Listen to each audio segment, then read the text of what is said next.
임종을 앞두거나 생애 후반부에 접어든 어르신들을 대상으로 한 여러 연구와 인터뷰에서 공통적으로 발견된 패턴이 있습니다. 인생을 되돌릴 수 있다면 돈과 관련해 가장 후회되는 결정은 무엇입니까?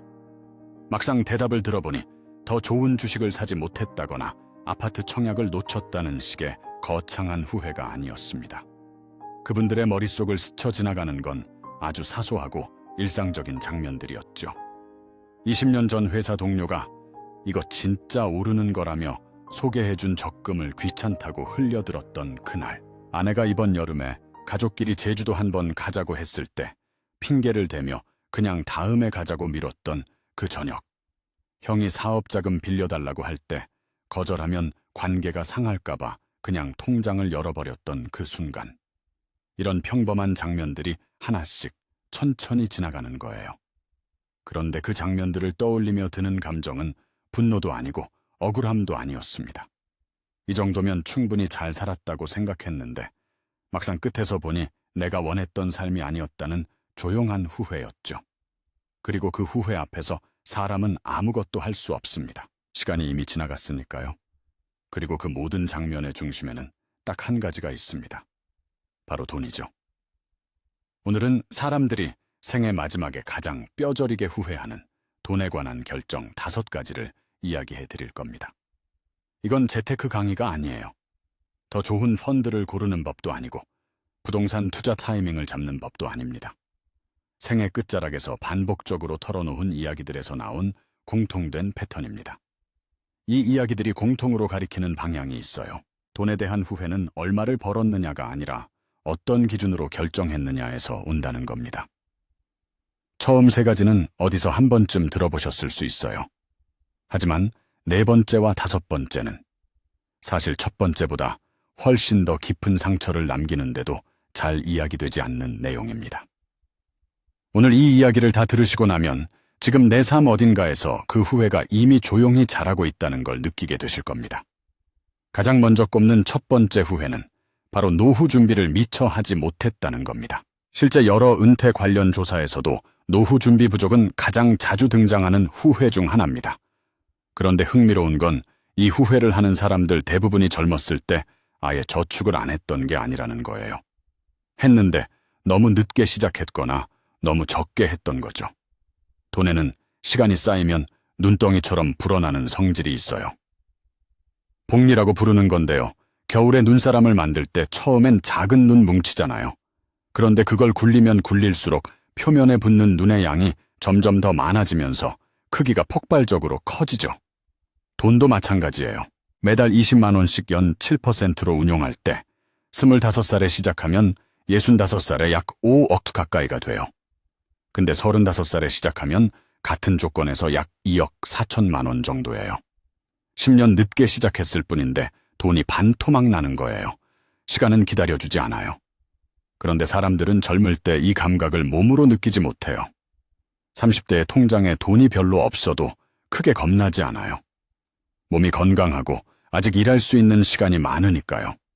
40대도 어떻게든 버텨요. 근데 70대의 통장이 비면 어떻게 될까요? 이미 몸은 예전 같지 않고 새벽에 일어나 편의점 알바를 하거나 자식한테 손 벌리는 상황이 옵니다. 국가데이터처가 발표한 한국의 사회동향 2025 보고서에 따르면 우리나라 66세 이상 노인의 상대적 빈곤율은 39.7%로 집계되었습니다. 이는 OECD 회원국 중 1위에 해당하는 수치이며 OECD 평균인 14.8%보다 약 3배 가까이 높은 수준입니다. 주변을 한번 떠올려 보세요. 부모님이나 친척 어르신 중에 노후가 진짜 넉넉한 분이 과연 몇 분이나 되는지. 열심히 사셨는데 넉넉하신 분이 많지 않을 거예요. 그리고 더 무서운 건 지금 30대와 40대가 맞이할 노후는 그때보다 더 나을 것이라는 보장이 없다는 거예요. 국민연금은 흔들리고 있고 부동산은 예전처럼 자동으로 오르던 시대가 아니에요. 그런데 이 후회는 70대 병실에서 시작되는 게 아니에요. 훨씬 더 일찍 시작됩니다. 퇴직하고 나서 창업을 해봐요. 치킨집, 카페, 편의점. 통계청 최신 자료를 보면 신생기업의 5년 생존율은 36%대입니다. 10명 중 6명 이상이 5년 안에 문을 닫는다는 뜻이죠. 퇴직금을 창업에 쏟아붓고 그 퇴직금마저 사라지는 구조가 지금 대한민국 50, 60세대에서 반복되고 있어요. 노후 준비를 못한 후회는 70대 병실에서 시작되는 게 아니라 50대 창업 실패에서 시작되는 거예요. 이어서 나오는 두 번째 후회는 남들 앞에서의 체면을 위해 귀한 돈을 낭비했다는 겁니다. 비싼 차를 사고 명품을 들고 친구 모임에서 괜히 먼저 계산하고 축의금을 과하게 넣는 것. 이게 다 남들 눈에 잘 보이고 싶은 욕구에서 출발한 소비거든요. 심리학에서는 이걸 지위 소비라고 부릅니다. 남들보다 조금이라도 더 높아 보이고 싶은 인간의 본능적인 욕구죠. 40대 초반에 직장인이 있다고 해봐요. 매달 카드 명세서가 나올 때마다 가슴이 철렁합니다. 외제차 할부, 사교육비, 골프 모임 회비, 분기마다 한 번씩 꼭 가는 호텔 스테이케이션. 이 소비들 중 어느 것도 미래의 자신을 위한 투자가 아니에요.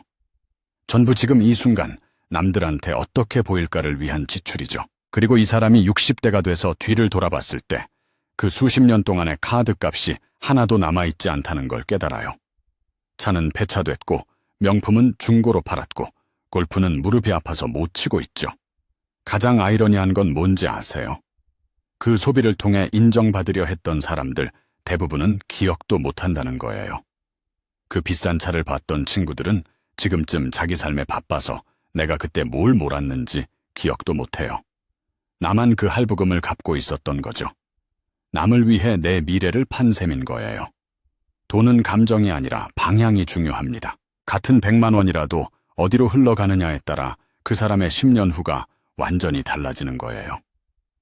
세 번째 후회는 참 아이러니한데요. 평생 저축만 하고 정작 나 자신을 위해서는 제대로 써보지 못했다는 겁니다. 이건 역설처럼 들리지만 임종 앞에서 굉장히 자주 나오는 이야기예요. 70대 초반에 한 여성이 있었어요. 평생 저축만 했습니다. 여행은 사치라고 생각했고 외식도 특별한 날에만 했습니다. 그렇게 모은 돈이 꽤 됐어요. 그런데 임종 직전에 자녀들에게 한 말은 그 돈으로 뭔가 해줄 걸 그랬다는 거였어요. 우리가 함께 한 시간이 너무 적었다고. 그 돈은 결국 내가 쓴 게 아니라 쌓아놓은 것뿐이라고요. 여기서 떠올린 비유가 하나 있어요. 밥통에 밥을 잔뜩 지어놓고 굶는 사람의 이야기예요. 배가 고픈 게 분명한데 혹시 나중에 더 배고파질까봐 지금은 못 먹겠다는 겁니다. 그 밥이 굳어서 못 먹게 될 때까지도 결국 먹지 못하는 거예요. 돈을 두려움의 방패로만 쓰는 삶이 정확히 이 구조예요. 왜 이렇게 되는 걸까요? 인간의 뇌는 미래의 자신을 낯선 사람처럼 대하도록 설계되어 있어요. 사람들에게 지금의 본인 얼굴과 수십 년 뒤 나이든 본인 얼굴을 보여줬을 때 뇌의 반응을 측정해봤더니 미래의 내 얼굴을 볼 때 뇌가 반응하는 패턴이 잘 모르는 타인의 얼굴을 볼 때와 놀랍도록 비슷했어요. 그러니까 우리 뇌는 미래의 나를 나로 인식하지 않는다는 겁니다. 지금 소비를 줄이고 미래를 위해 저축하는 행동이 뇌 입장에서는 남을 위해 내가 희생하는 것처럼 느껴지는 거예요. 의지가 부족해서가 아니에요. 뇌의 구조가 그렇게 만들어져 있는 겁니다. 그런데 이 세 번째 후회에는 또 하나의 함정이 있어요. 경험을 미루는 사람들, 대부분이 이렇게 생각하거든요. 나중에 돈 더 모이면, 은퇴하면, 아이들 다 키우고 나면 그때 하지 뭐. 근데 나중에 돈이 생겼을 땐 이미 무릎이 아파서 멀리 여행을 못 가요. 나중에 은퇴했을 땐 같이 갈 사람이 곁에 없어요. 어떤 경험은 지금이 아니면 영영 못하는 거예요. 아이들이 어릴 때 여행 한 번 제대로 데리고 가지 못했어요. 부모님이 살아계실 때 맛있는 거 한 번 제대로 사드리지 못했어요.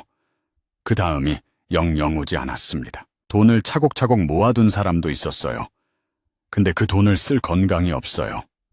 같이 쓸 배우자도 없어요. 이미 혼자예요. 통장 잔액은 마지막 날까지 가득 차 있었지만 그 숫자가 그를 행복하게 해준 시간은 생각보다 짧았습니다. 지금까지 세 가지 후회를 이야기했는데 이 세 가지는 어느 정도 알려져 있어요. 재테크 책에도 나오고 강연에서도 이야기하죠.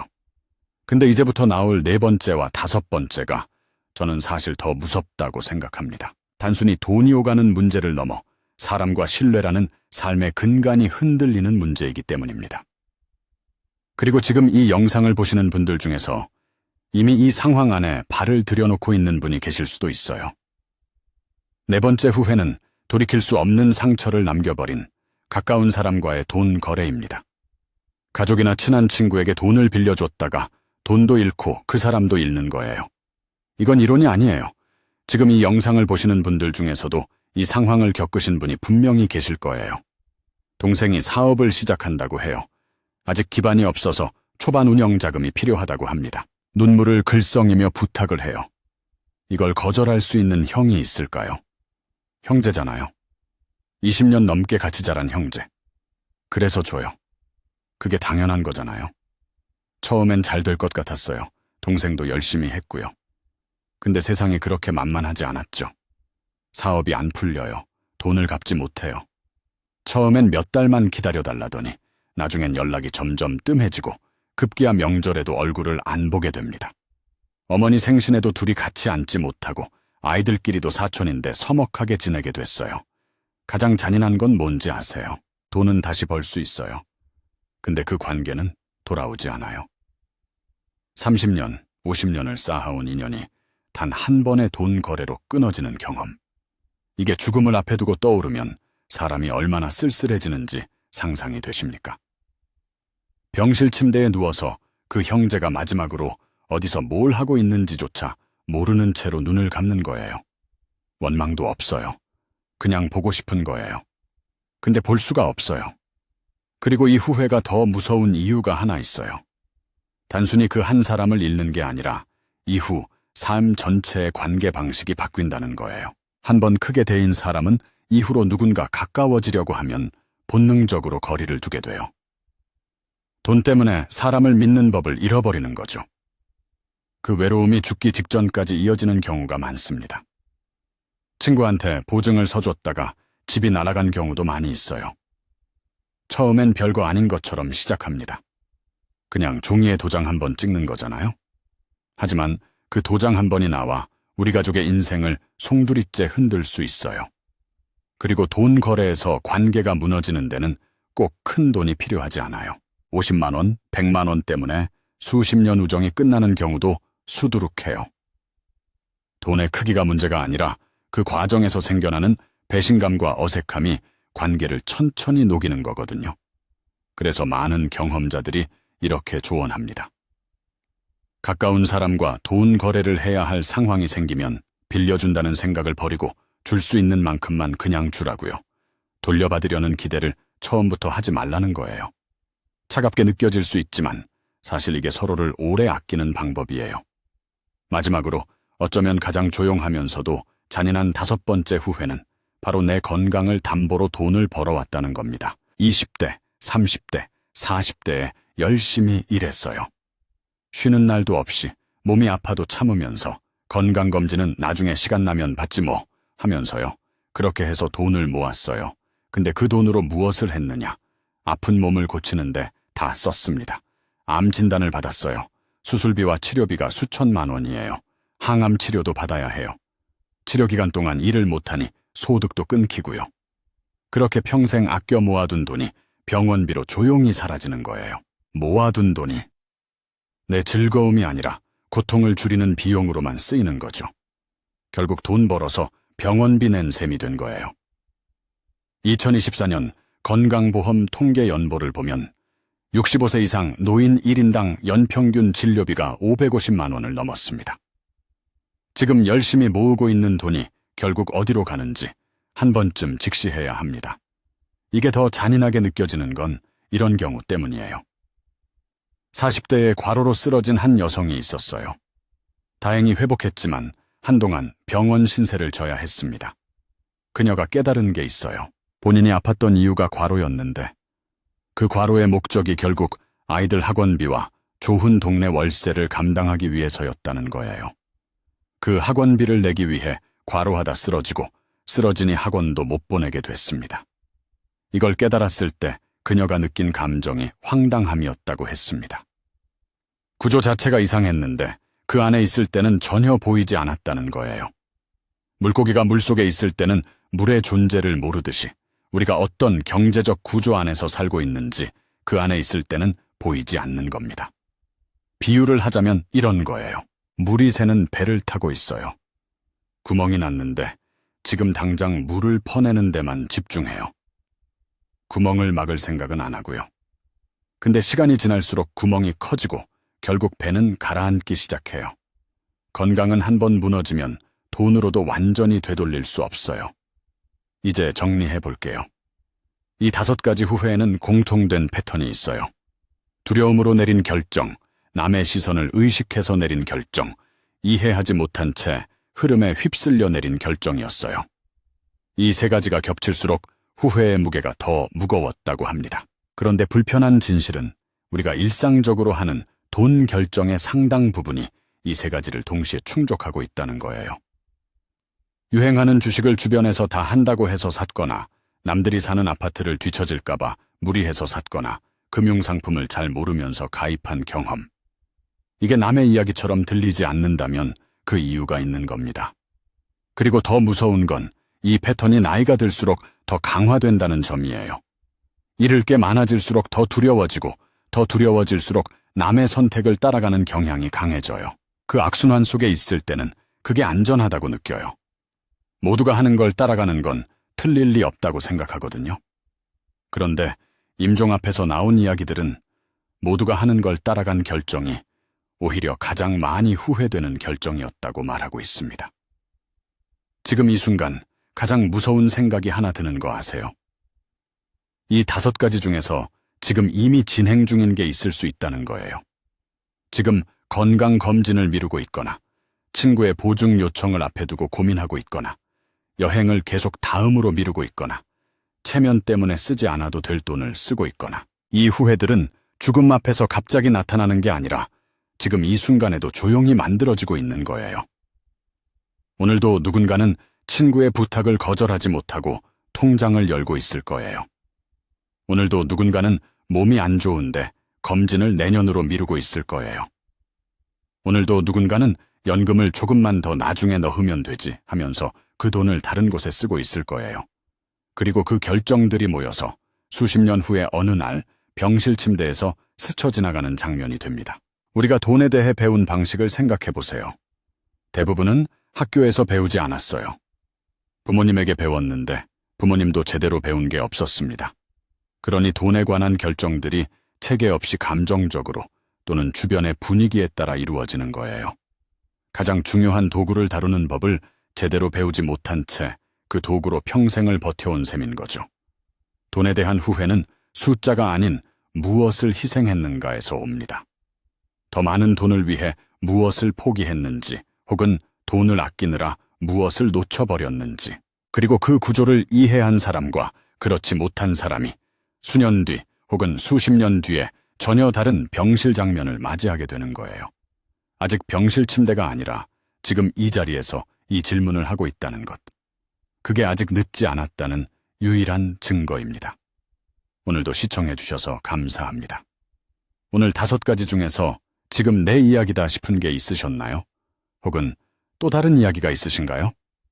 댓글로 서로의 생각을 남겨주세요. 구독과 좋아요는 이런 콘텐츠를 계속 만드는데 큰 힘이 됩니다. 다음 영상에서 뵙겠습니다.